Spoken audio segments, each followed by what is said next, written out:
Once the TDS return is successfully filed, an acknowledgement receipt is provided. Information on the receipt is important for filing the next return.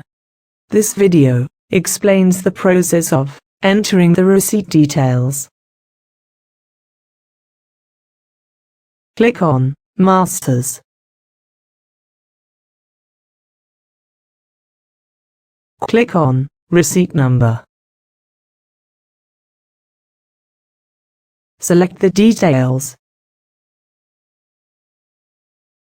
Financial year. Form number. Quarter. And company name of the return for which the receipt details have to be entered.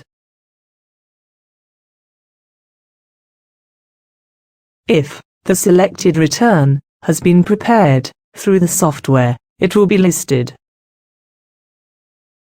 Select the return and click on Edit.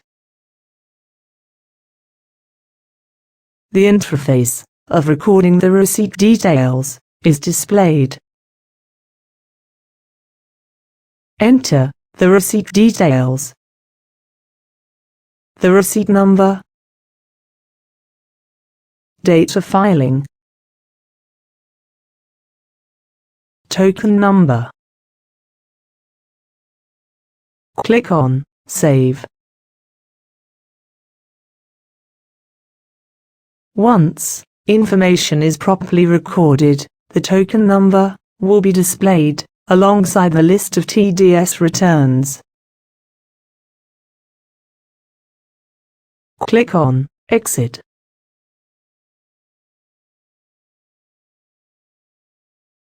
Thanks for your time. Hope you found it useful.